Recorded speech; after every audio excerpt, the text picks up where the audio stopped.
Welcome to MasterClass, and thank you for joining me. I am so excited for you today.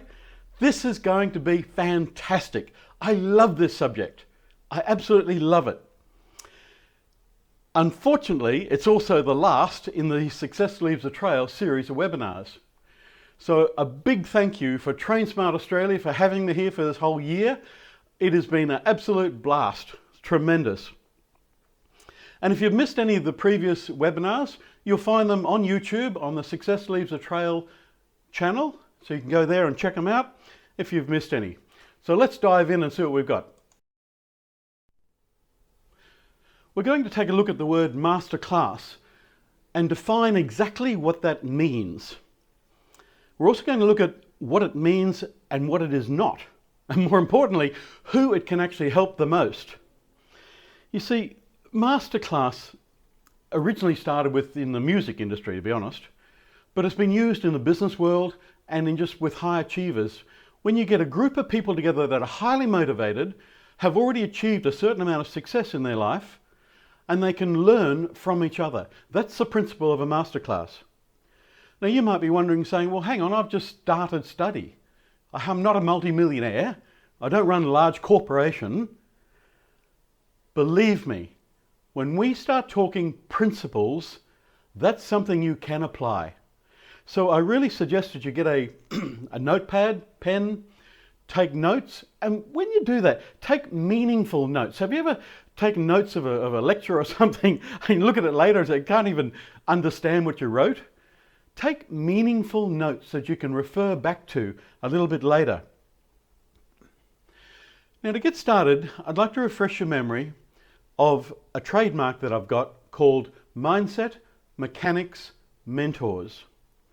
The reason that is so important, not only for the fact that it's a formula for success, and it's now helped thousands of people, which I'm very, very excited about, but in this particular webinar, your mindset is one of the most important things to get right first. You've got to have an open mindset for new information. Some of the things we're going to cover here are probably new. And it might even challenge your thinking. I hope it does. But you've got to have that mindset of the ability to take on board something new, perhaps. Now, the other two stages of the formula, the mechanics, well, we've spoken of that before. That's simply the how-to information. How do I do this? How do I do that? And in fact, it's usually the area most people jump to first without getting their mindset correct. And then, of course, the last piece is mentors. And I'm going to share some of the mentors that I've worked with and the role models and people that inspire me. So let's have a look at some of the categories we're going to look at.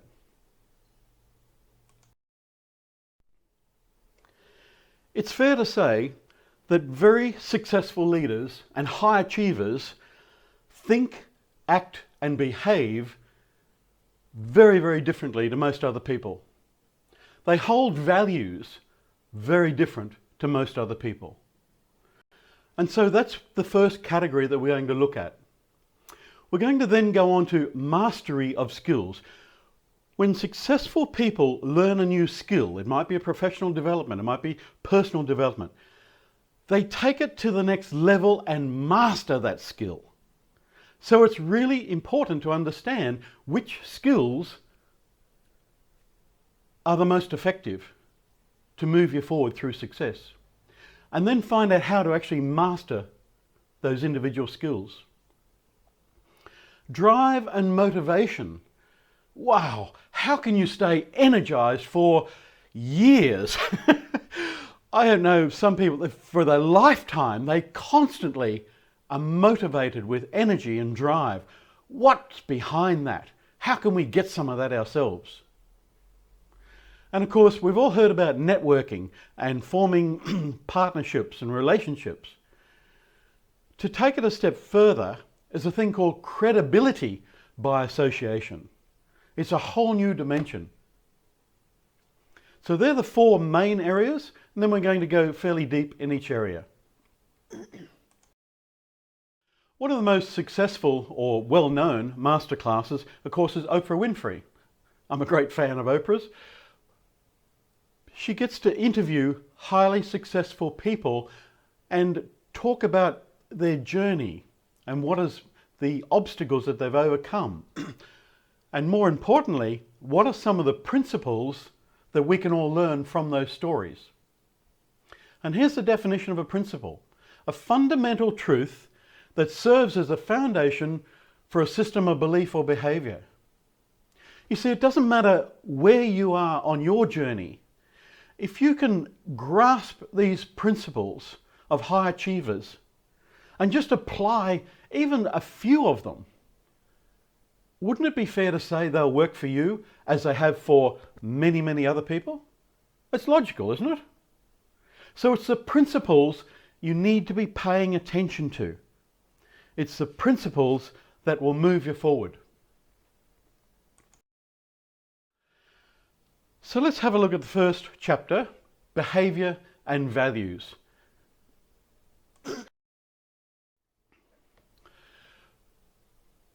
When you're a high achiever and you're recognized as a very successful leader or a thought leader or a titan of industry, a lot of responsibility comes with that title, because you end up with influence and persuasion.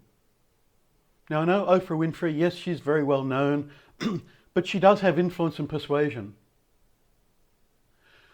Someone you may not have heard of, Brendan Burchard, rising star of 10 years? But he has 50 million people a week viewing his videos. Do you think there's influence in there? Dr. DeMartini, he comes to Australia to speak very, very often. I've spoken with him numerous occasions.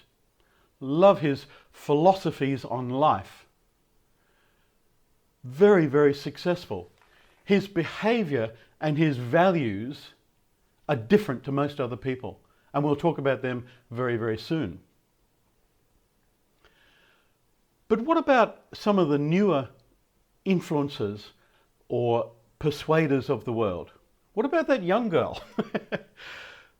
Introduced on the Time magazine top 100 influencing people of the world. Now that's a fairly big title. I'm referring to Taylor Swift. 153 million fans, and she's 26 years old, for heaven's sake.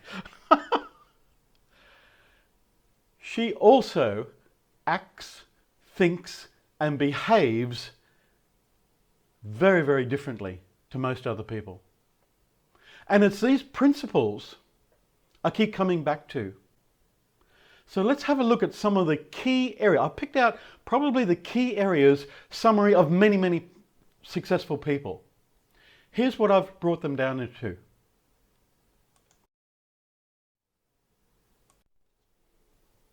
So here is my list. Yes, it's my list, okay? In my opinion list. One of those. I have that right because my career has been developed from studying success for years. And these are the key elements of value and behavior that keeps coming up over and over again in every successful situation that I look at. I've spoken to successful people. I've worked with them. This list, in my opinion, is the key. And if you take the principles out of here and apply them, that's your starting point. So I'm going to pick one, money. Why did I start with money? Well, mainly because I've got a short story behind it to tell. And it's also the one that people get hung up about the most because they think, oh, money is bad. It's not. Money is money. It's not good. It's not bad. I treat it like a tradesman's tools. Good people do good things with money, usually. Bad people usually do bad things with money. It's a tool for achieving. And successful people value money. And don't confuse that with any other myths or misconceptions. But the instance I want to relate to you happened only a couple of months ago in the city of Perth, just near the train station. And I was following a group of, I won't call them louts, but I guess they were teenagers, and they were loud and they were jostling each other, scruffy. And they walked over a 5-cent piece. And they're having a bit of a jostling with each other about who was going to pick up this 5-cent piece. And they were laughing about it. Oh, you know, and they're calling each other names. And it was decided that none of them in the group would pick up this 5-cent piece off the ground. It was beneath them. They're only teenagers. It was only 5 cents. After they walked over it, I picked it up. Suit and tie, briefcase, I picked up 5 cents off the ground. Why? Because I know the value of money. I have seen at least one charity in the world that has received millions of dollars just on a campaign of encouraging people to donate 5-cent pieces. That charity understands the value of money. It is important to understand what you can do with money. And successful people and high achievers understand this. It's not the love of money, and it's not all these other myths that you hear about, but it can be a motivating force when you understand what it can do for you and how it can actually generate. So that's it. That's my story. I'll get off my soapbox now. Let's look at some of these other things. Integrity, time, trust, courage, compassion, health, respect, humility, passion, creativity. Each one of those values has a story behind it on why it's important to your success. And I don't really think there's one more important than the other, but collectively you can see how it contributes to your direction. You know, I look at health. Now I know some leaders who are fanatical about their health, down to drinking pure water every day, watching the alcohol, watching what they eat, because they know that with health comes the energy and the mindset to achieve even more greater things. Time management. We all heard of time management. We do courses on time management. But the more successful you become, the more critical it is to value your time. You know, it is precious. Absolutely precious. You don't get it back. When you come to the end of your life and you look back and say, well, could I have done more? Integrity and trust, they go hand in hand. And you can build a lifetime of trust and integrity, and you can destroy it quicker than anything. So you value. These are values. Passion, humility, compassion for other people. Creativity, and whether that be technology or just simply asking more questions. How could we do it different? How could we get better? And respect. Starting with self-respect. If you don't respect yourself in your appearance, in the choice of words, in your behavior, how can you show respect for other people or your children or your co-workers? Respect, if I could find some way of delivering my message to the younger generation, that would be the one key mission in my life. To teach people respect. You see, people, the old saying that they forget what you told them, but they always remember how you made them feel. And respect and gratitude and acknowledgement is one of those values that is just priceless. Absolutely priceless. So there is just some, and I say that I'm sure you could add your others, but just from my own personal experience of the people that I've worked with and the success that I've studied, They are the key elements that keep coming up over and over. And if I had to pick any of them, that would be it. That's the group. Let's move on.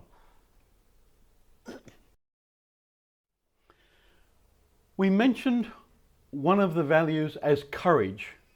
And it takes courage to get out of your comfort zone and to do something different. We all heard that, you get a different result, you've got to do something different. Sure. But do you have the courage to actually do it? It takes a lot. And I'm very passionate about that. And you can't steer a parked car. I'm sure you've heard that before. But if you just get rolling, then your energy and your courage comes from the doing. Taking those principles and applying them one at a time, or just doing something a little bit different. Something that scares you a little, but excites you a lot. I know I've said that before. And most importantly of all, you take control of the situation. You take control. You're not a victim. You become proactive. And thought leaders of the world are proactive. They take leadership for a reason. So take control with courage.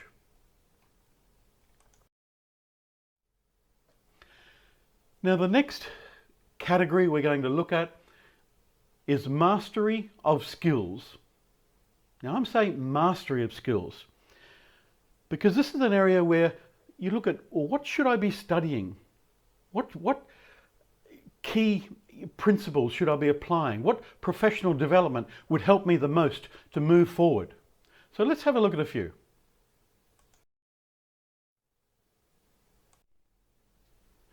Let me ask you a question.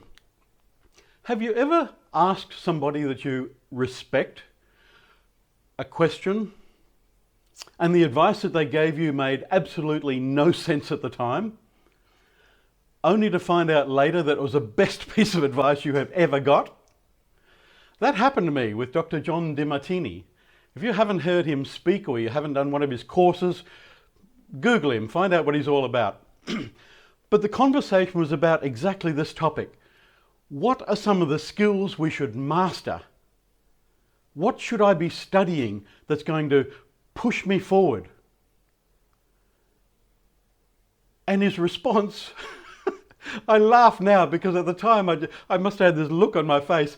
His response was, go and study the Greeks. That's all he said. Go and study the Greeks. What did that mean? So I did. Have a look. About 2,500 years ago, when the Greeks were running around naked in their Olympic Games, yes they did, and giving out olive branches as first prizes, there were some very clever philosophers in that time period. Plato, Aristotle, Socrates, Alexander the Great. And these people understood the masses. They understood influence and persuasion. And they had philosophies. Even today's modern culture and Western civilization is based on some of the philosophies of this era, 2,500 years ago. And what John DeMartini was saying was that if you studied that era, the principles that you can learn, not only persuasion and influence, but some of the other pearls of wisdom can be applied today and as effective today as it was 2,500 years ago. So it was really funny at the time. I thought, I don't even understand what he meant, but I persisted. And now I can say that I'm mastering some of the principles of these philosophers. So if you want to know what to go and study, I recommend the same thing. Go study the Greeks. The Greek philosophers, they have pearls of wisdom. High achievers, successful people make choices and decisions, and they get very good at decision making. Very good at the decision making process. And so that's a skill that they master. If you find yourself really undecisive sometimes, or just have trouble making a choice or making a decision, then get over it. Go and get some information, study that subject, and learn how to make decisions. Because as you move on, you need to be making a lot of them. You know, they talk about the average adult makes 35,000 decisions in a day. I laugh. On a cruise ship, that's reduced to just 2. What are you going to do and what are you going to eat? But we make decisions all the time. And if you become good at it, then it's going to move you forward very quickly. Don't be afraid to make wrong decisions. Making a decision is very often better than making no decisions at all. And of course, if we make better choices, then that's great. I threw this slide in here because I couldn't help myself. I love pizza. And in my opinion, it gets a bad rap for being unhealthy. Look at the food group triangle. Come on, it's the same shape. You've got the same breads and carbs in the base. You've got the fruit and the veggies on there in the sauces, tomatoes. You've got a whole meat group in there. Okay, so what's missing? Maybe the can of Coke? No, there's something else. Have a closer look. Yeah, the 7 more slices. That's what's missing. Look, we all make better choices. Health is one of them. I know that.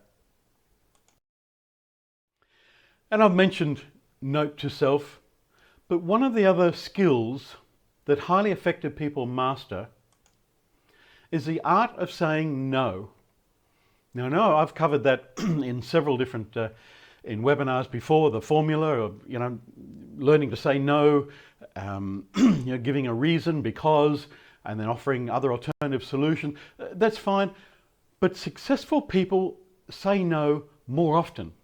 And there's a reason for that. Because they value their time. And they are clear in their vision. And very often, it is so easy to get sidetracked. So if there's one skill or another skill to master, just master no. It's fairly easy. Learn to say no more often. Of course, don't forget to say yes to fun and things that excite you and energize you.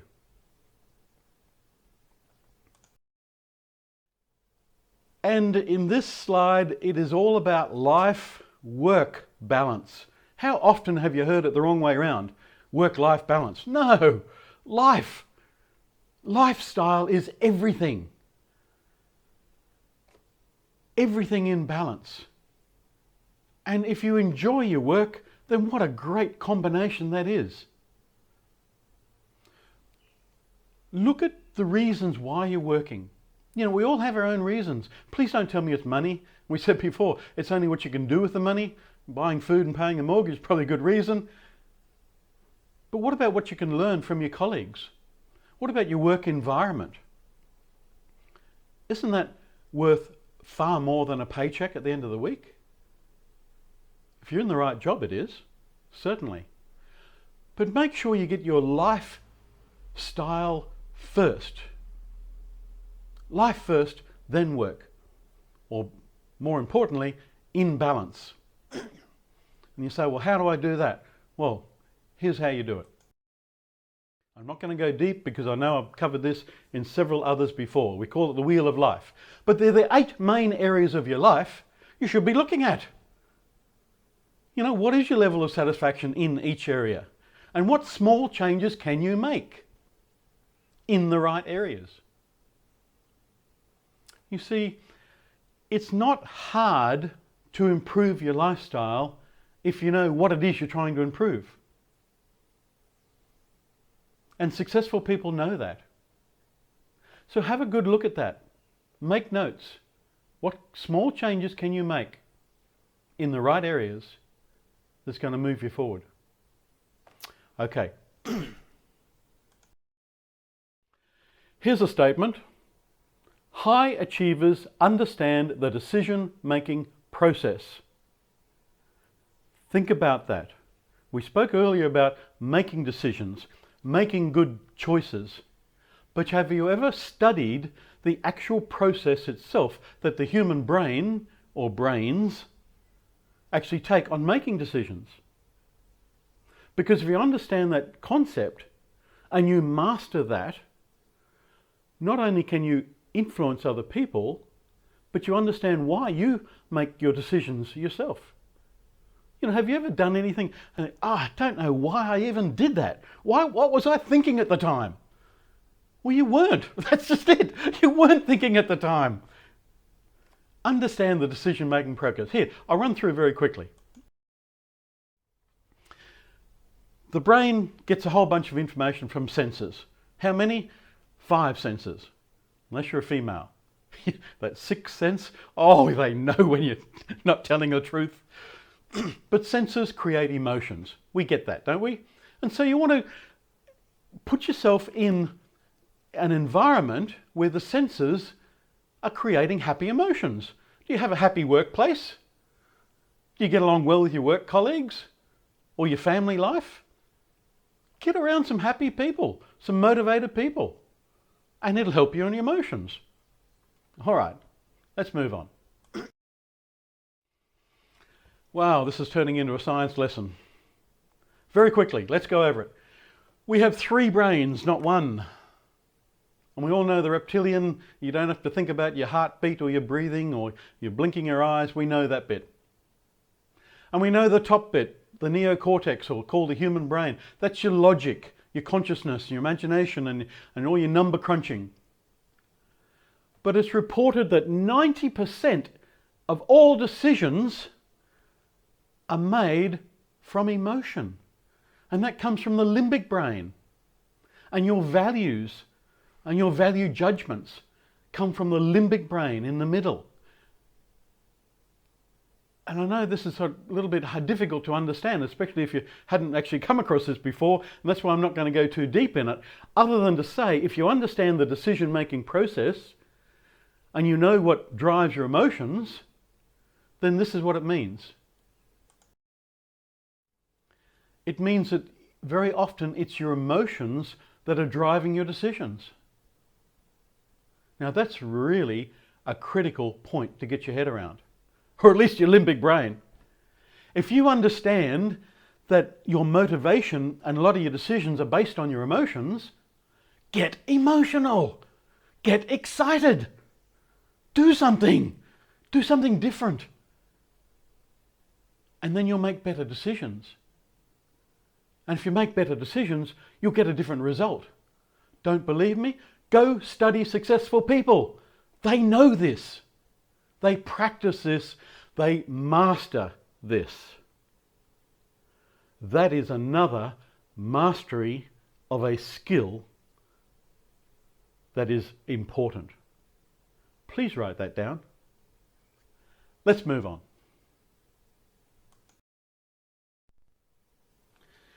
In this next section, I'm going to offer you a challenge. Find a quiet place for relaxation, hand on heart, and ask yourself a genuine, truthful question. How motivated are you? How driven are you? Really? Do you have drive and motivation all the time, or just sometimes?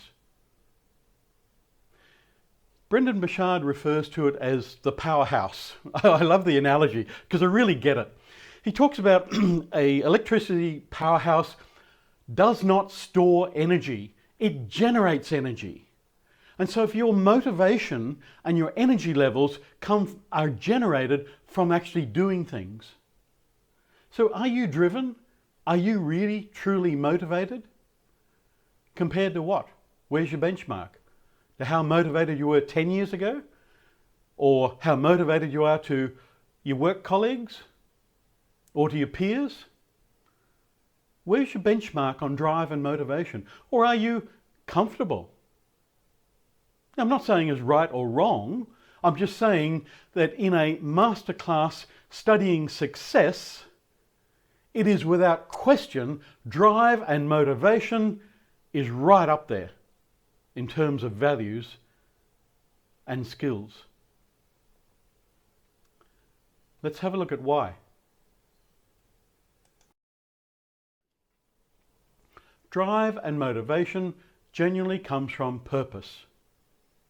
With absolute clarity of vision. We talk about the visionaries of the world, the leaders of the world.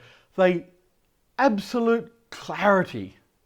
Now, I don't know whether you've experienced that yourself, because sometimes it could take years and years to get that clarity in your life. And maybe not that important to you. That's okay. But if you want more drive and more motivation, you've got to have more than just a direction in life. Oh, one day I hope to do this. It's not going to cut it. Have a look at how other people have succeeded. Every single one of them has clarity of vision. Every one of them. And I'll let you in on a secret. It didn't happen within a few hours or days. It takes a very long time to clarify your purpose and have meaning in your life, and then get vision so that you can then put an action plan together to drive forward. And if you don't believe me, here's an example. I won't say this is a typical teenager's bedroom, but have you ever asked a teenager to clean up their bedroom? And then they look at you with no, like that blank look on their face? Probably their motivation isn't there because it's not that important to them. They might have a social life. They might be on Facebook. Teenagers have got lots of things happening in their life, and cleaning up their room just may not be one of them. Now, of course, the real question is, well, how do you encourage a teenager to clean up the room? Well, that gets into persuasion and influence. But your motivation comes from doing what is important. We only ever get excited or energized from doing what's important to you. You know, I talk about going on holidays and you've got to get up early in the morning. That's important to you. You've got the energy that day. So to get more motivation, apart from your vision and your clarity, have a look at what is important to you. What are some of your values? And have a close look at that. Because if you can clarify what is important to you, then it's not that hard to move on and get some more energy. And eventually that'll come clarity with your vision and your meaning, your meaningful life, and your purpose as well. Great photo from the moon. Apollo 8, I think it was. But you are here. Let's be humble. This is all one world. We are multicultural. And if you have an attitude of gratitude and you're humble to learn from other people, that will serve you well. And I've got a story to tell you a little bit later after a couple of slides about being humble and being around other successful people. But one of their values is always to give gratitude with humility and show compassion for other people. I guess a photo like that really puts everything in perspective. Okay, you've seen NTS before. Note to self, I am awesome, I know. And I've spoken about CTS as well. Can you remember what it was? Making a commitment to yourself. I promise. Commitment and dedication to your purpose and meaning is the common thread through every successful leader in the world. It is that commitment to yourself. I know we make commitment to family and to your boss and to associate, all these other things, but self-respect and commitment comes from yourself.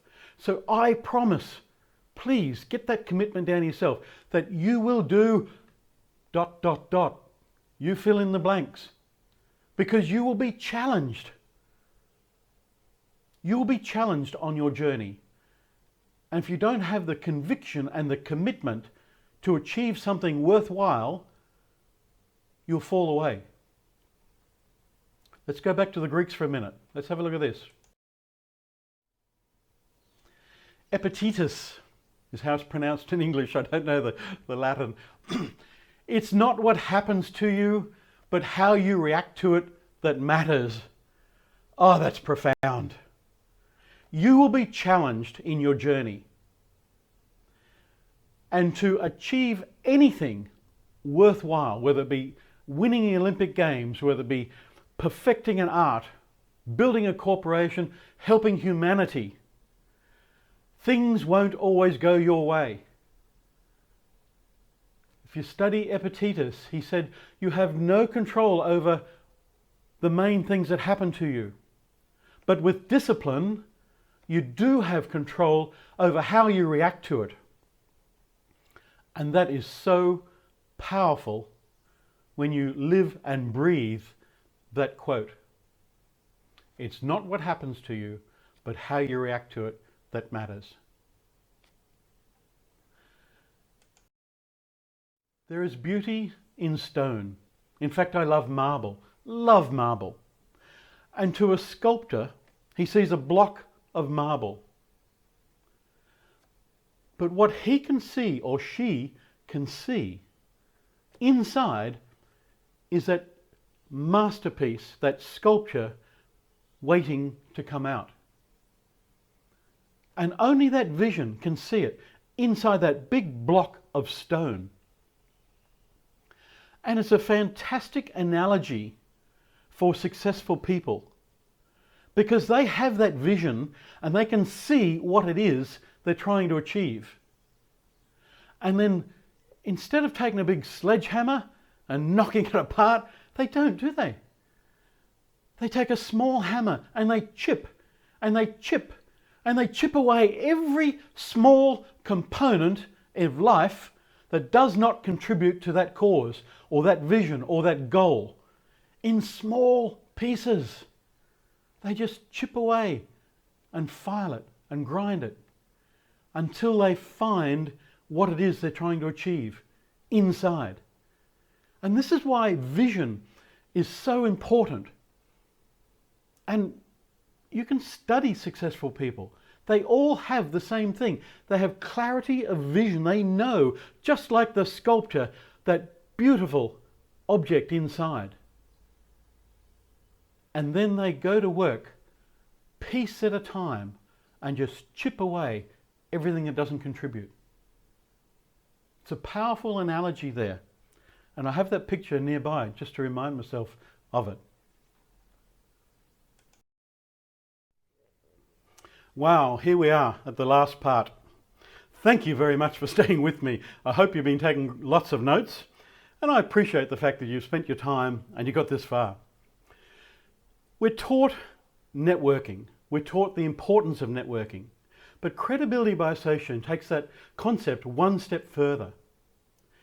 If you have a third-party endorsement, if you haven't come across that term, it's when a third person recommends your services or vouches for your trustworthiness or your credibility, your integrity.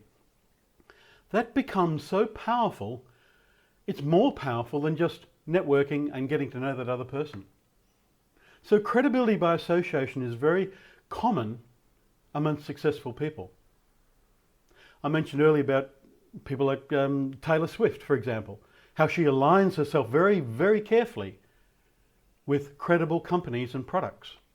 You see that in many other, I'm not talking endorsements, I'm talking about credibility with another company that also reflects. So let me tell you a quick story that happened to me not too long ago. Here's the full quote that I mentioned earlier. I've learnt that people will forget what you said, people will forget what you did, but people will never forget how you made them feel. Wow, isn't that powerful? And the other quote I like from Isaac Newton is, if I have seen further than others, it is by standing upon the shoulders of giants. The story I'd like to share happened to me not too long ago. It followed a conference in Singapore of about 6,000 people. The conference was about success. Yes, it was exciting. Following the conference, a select group of us were invited, I guess you could call it, or not backstage, but to share some of the experience with some of the speakers from the stage. Now, I'm not going to be disrespectful and name drop, other than to say they were influential, powerful, incredibly successful people. And to have the privilege of being in a small group, there's only about a dozen of us, with these other successful people was like these quotes. And it was really quite funny in a way. You imagine a 5-star hotel, Port Canning. It's a wonderful hotel. It's got quite a history to it. And the one thing that struck me the most was these leaders turned and said, well, can we get you something to eat? Certainly, we've got some champagne coming. How about pizza? Do you like pizza? Yep. I have not eaten very many pizzas in a 5-star hotel before. But it was their humility and just genuineness. You see, people get really, they have distorted views of very highly successful people, particularly if they're millionaires or billionaires. They think they're pretentious, or they think what I have experienced myself is that the wealthier, the more successful a person becomes, they also share gratitude, appreciation, and humility. And it was an absolute honor to be treated by these, I have absolute admiration and respect for these people, but they treated us with respect. They treated us with appreciation and acknowledgement. And it was just like that quote. It wasn't the pearls of wisdom that we spoke about when I was asking really intense questions, which I know they enjoyed. But it was how they made me feel at the end of that evening. And yeah, the pizza was good and the expensive champagne was great, but nothing can compare to that feeling. And so I urge other people, and I try and encourage other people to, if you're sharing a message with somebody, or even with your work colleagues, have the intention of leaving them feeling good about being with you. Have that intention, because they will not forget that.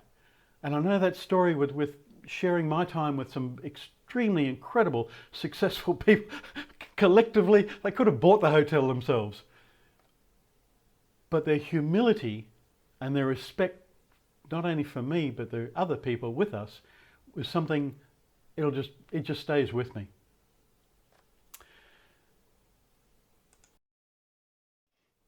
So building relations is what it's really about. I said earlier about credibility by association, but you build relations one at a time. And effective people understand this. And it's not hard.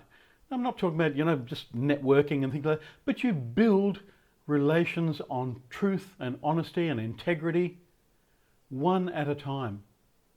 And you surround yourself with other like-minded people.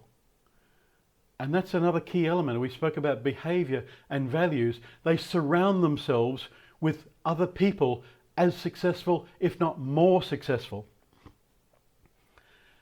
And if you ever ask the question, what is the most condensed per square meter of thought leaders in the world, or billionaires all in one place at the same time, have a look at this. This is not a cruise ship. This is a residence, a floating condominiums. And yes, you've got to have a lot of money to buy one. And at any given time, there's usually only between 200 and 400 people on board. But they are the leaders of the world. And this ship, it comes to Australia very often. It has a 3-year itinerary. It's called the World. What an appropriate name. Dr. DiMartini owns one unit on there. You'll be surprised who actually owns units on there. But it is absolute evidence of how people group together. Heard of Richard Branson doing similar on his island, of bringing thought leaders together. This is the same concept. So I encourage you to look at who you actually associate with your work colleagues or your peers or your friends. Do they uplift you? Do they encourage you? Do they support you? Because they will have an effect. You know, you hear your mother, don't hang out with a bad crowd. Well, listen to this, go hang out with a good crowd. They will have an effect on the way that you think and you behave and how you learn. And this is more than credibility by association. This is just pure common sense that is not common practice. Google it.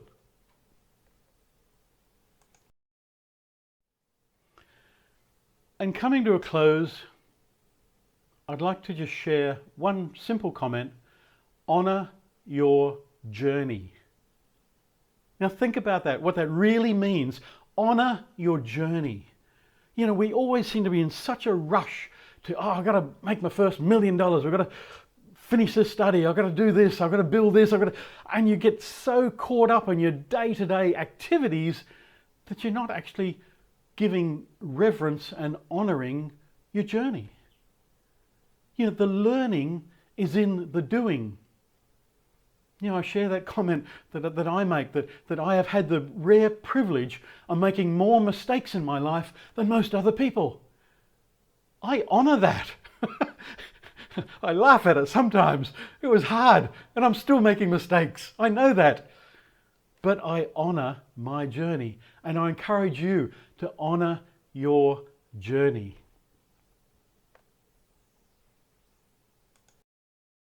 Hi, my name is Jerry Robert, and I'm the publisher of this phenomenal book at Black Card Books. Success Leaves a Trail. Fast track your success in 3 simple steps. Have you ever read some books where it's so complicated and there's so many parts to it that it's almost impossible to put into practice? You will not have that problem, if you get David's book. We're so proud of him. We're so excited about this book. We know it's destined for international bestsellerhood, if there is such a word. Listen to what he says here. Fast track your success in 3 simple steps. In this book, you're going to discover how to gain clarity, direction, and balance in life, enjoying more energy and fun. Who doesn't want more of that? Break through the mindset obstacles that are holding you back. Develop the skills highly successful people use to be effective. Find low cost, work from home opportunities that give you fast returns. Apply proven techniques for matching opportunity with purpose. I could just go on. David is a person who has done it himself. He's known as the lifestyle mentor. If you want to take your life to the next level, you have got to get this book. And if you have the opportunity to hire David to speak at your company, or you have the opportunity to listen to him at one of his very popular workshops from around the world, get to one of those lectures, man. I mean, he is an up-and-coming, highly successful thought leader. The thing that I like about him is that he's so practical. He's so funny. He's so simple, but not is not complex. But his stuff works. I am wanting to congratulate him and also encourage you. Pick up a copy for yourself. Pick up a copy from somebody else who you know wants to have more, do more, and be more. You'll be glad you did. For those that have read my book, I thank you. I appreciate that. And if you got to the last page, you would have read where I talk about my herb garden and use that as an analogy for measuring your success. It's very much like a herb garden. You feed your mind and you nourish it with the right information, and you apply the principles that are discussed in this webinar and of the leaders of the world. And just like growing the plants, you may not notice a change from day to day, but you will be amazed of the progress over a longer period of time. So I love this quote here, your success is measured by what you inspire others to do. So I sincerely hope that in this webinar I have inspired, educated, and encouraged you to improve your lifestyle. Believe in yourself and take action, and the world will respond, because success leaves a trail. Thank you very much for sharing your time with me. Cheers and have some fun.